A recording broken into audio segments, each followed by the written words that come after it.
I'm glad New World changed its genre, and they feed into each other. It's because they're trapped in some sort of nostalgia wave. The MMORPG genre is failing.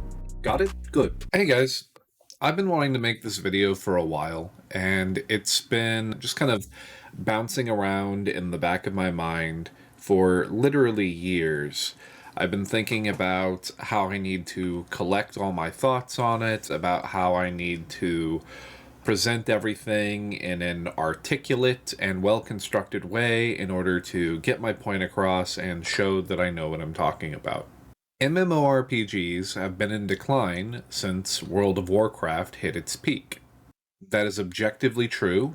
No other MMO has ever reached the height of World of Warcraft in its peak, and it never will, for good reason. When games like EverQuest, RuneScape, and World of Warcraft were becoming popular, it was because of the different circumstances that existed in our world. If you harken back to those times, the years of dial-up internet, as smartphones were only just starting to become a thing, when it cost 25 cents to send a single text message, when emails cost money, back when LAN parties were a thing, we'd invite our friends over to play split screen on the TV with a piece of paper taped to the monitor. I'm sorry, not monitor, television, in order to prevent each other from screen peeking. The early years of stream sniping, I suppose. MMOs were a way to connect and speak with your friends and hang out with them outside of school, outside of work. After the sun went down, the streetlights came on, and your mom demanded that you be home or she was going to beat your ass. If you were born after the year 2000, you might not have any idea what I'm talking about. And this might sound like ancient times. I know it sounded like ancient times when my parents described the 80s to me. My point is that MMOs were a way for us to connect and group up and communicate and collaborate with one another in the same way that people can do now in a Call of Duty lobby, in a Discord, or even just on your phone or Instagram or Twitter. These social media platforms have replaced what MMOs were for us back in the day. The reason that MMOs were so popular. Now hold up, that isn't the only reason, but it's an environment that was conducive to World of Warcraft and other MMOs' success. You have to ask yourself now, when starting to play or building an MMO, what is the draw? Why would somebody play an MMO outside of nostalgia? To answer that question, we have to look at what differentiates MMOs from other genres. What does MMO mean? Massively multiplayer, online, RPG, role-playing game. So we have two terms spliced together. Now, if something is massively multiplayer and online, it has a lot of people. So it's a lot of people playing together. Do you see what I'm saying here? So if your MMO optimizes itself for solo play, you are optimizing the game for people who are not there to play a game in your genre. If someone is a person who prefers to play alone, then an MMO is not their preferred medium. Even if they think it is, it's because they're trapped in some sort of nostalgia wave. Now let's go to the second half. RPG, role-playing game. This is a game where you are role-playing. You are participating in a story. It doesn't matter how much customization you give your character creator if your game doesn't have adequate roleplay and social elements. So let's put it together. An MMORPG, a massively multiplayer online role-playing game. If somebody is the target audience for this genre of game, it means they want to role-play a character alongside a massive amount of people. So in essence, it's a collaborative world space where their original characters coexist, where they form community, social groups, parties, guilds, hierarchies of ranks. They construct a social narrative, Where's my character from?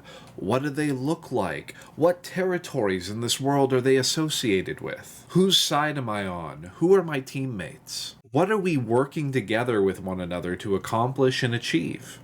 If your game's optimizing for a single-player experience, you're just an RPG where it happens that you can see other players. I'm glad New World changed its genre.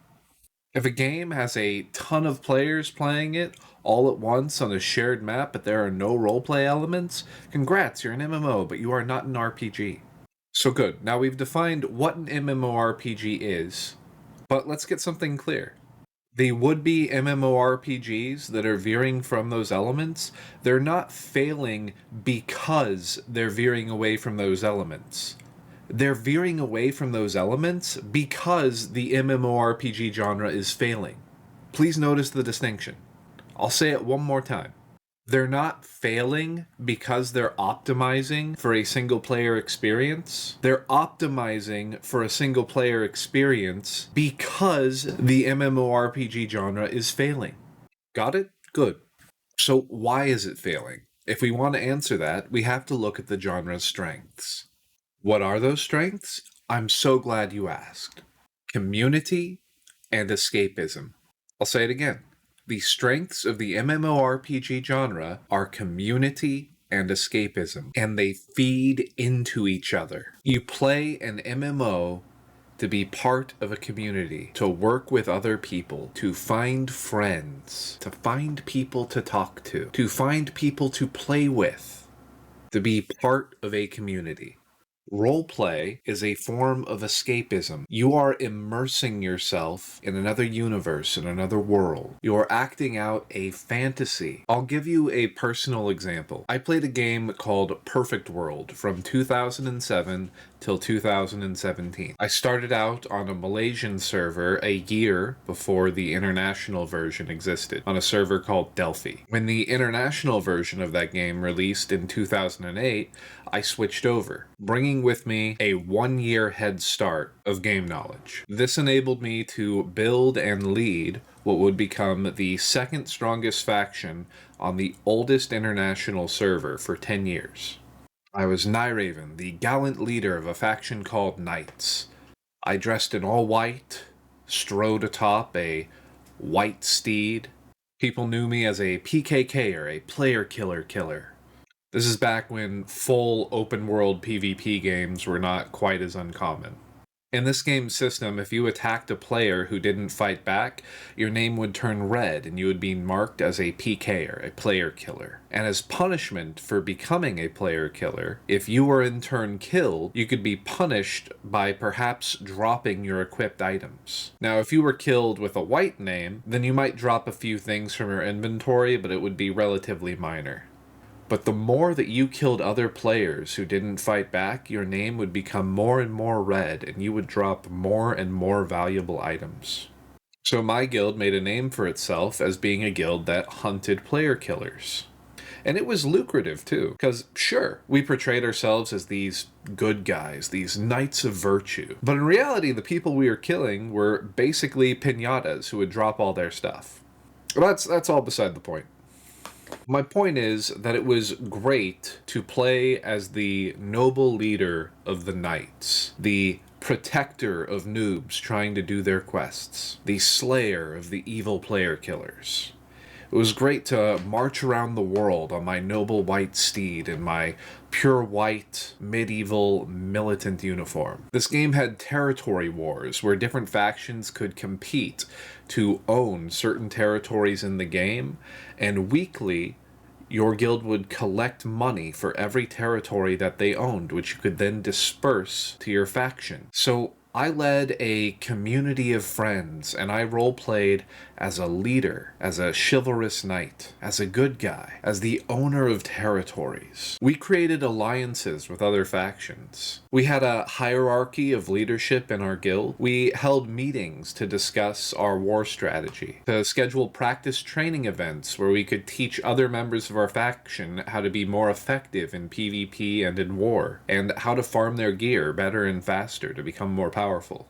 We met with other guild leaders in order to conduct negotiations. We scheduled when we would do daily quests throughout the world together in groups so that we could protect one another from enemy factions who might try to attack us while we were trying to do our dailies. We had a social media group online where we could send notifications to each other in the event that there was a large-scale PvP going on and we needed backup. And members of our guild from around the world would rush to their computers to get online to assist each other. We picked a particular area in the game where we would all congregate, and when we stepped away from our computers or went to bed or went to work or went to school, we would leave our characters standing there AFK in matching fashion or glamour for all the server to see our awesome community. When we got back to our computers and we looked at the game client, we'd see all of our friends standing there and know that once they got back to their computers, they would begin actively playing and communicating with us as well.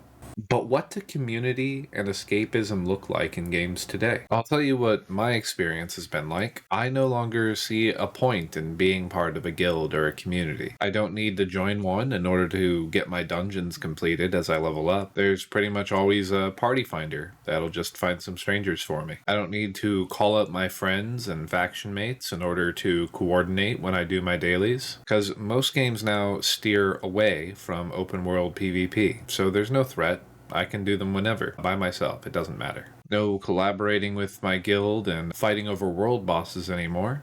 Whichever faction has the best DPS is going to get it. New World has territory wars where factions can compete against each other in order to gain land, but I don't have to be in a guild in order to participate, because guilds can hire mercenaries from outside of their community in order to fight their wars for them. Whether through bot farmers or in-game currency exchange, it's hard to not feel like I'm wasting my time when farming sets of gear. I have a decent salary.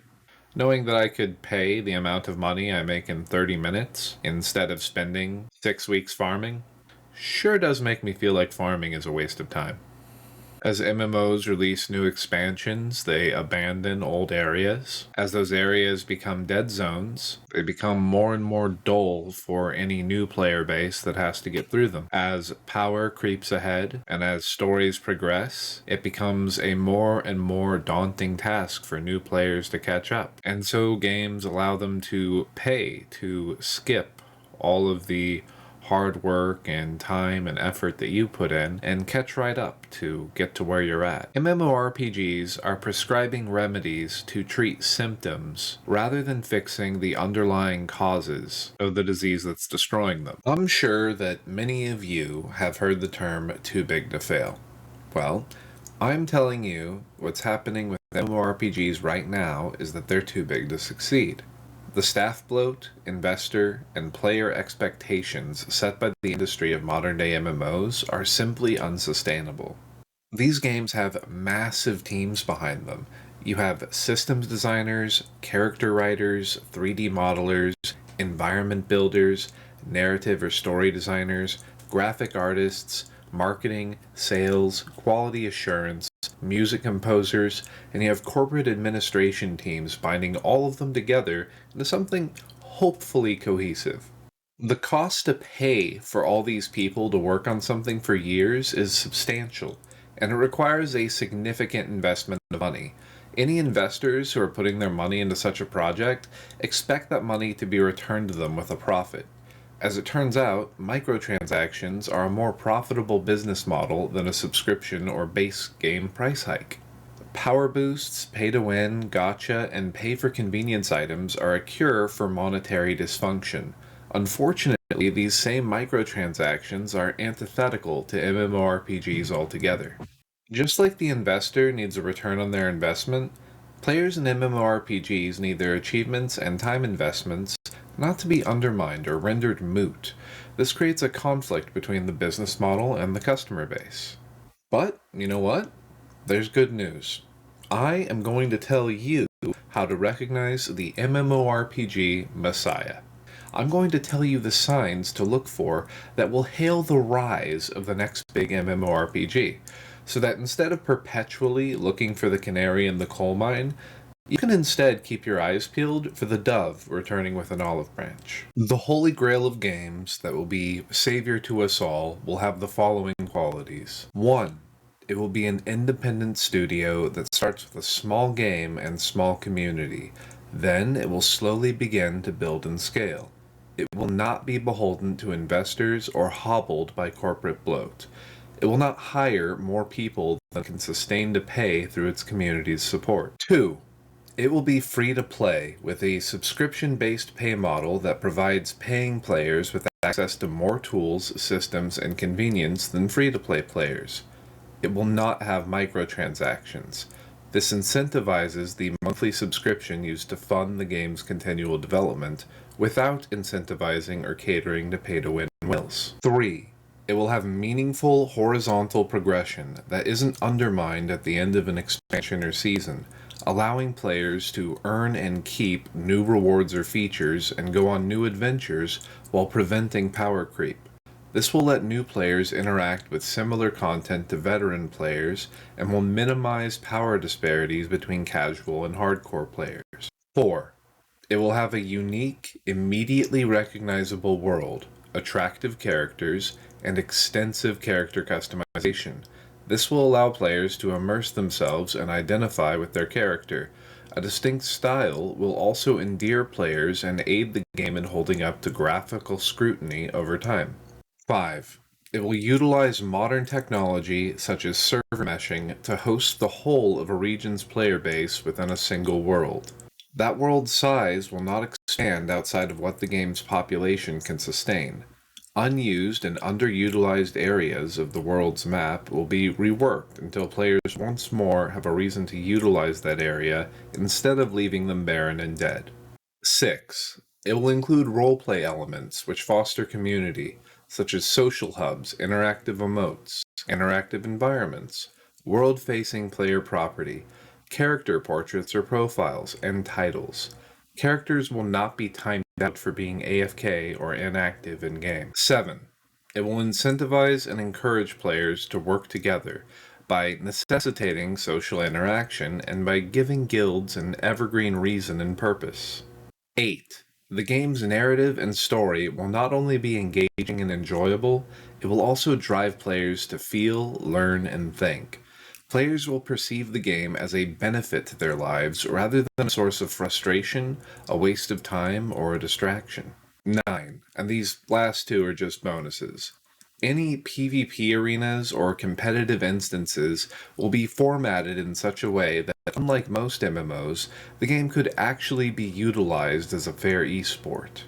And 10. All in-game dialogue will be voice acted. That's it. Those are the signs to look for.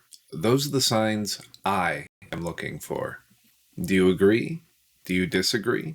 Tell me why in the comments below.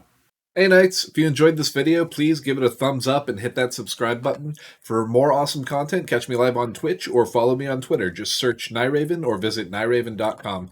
Thanks for the support, and see you next time.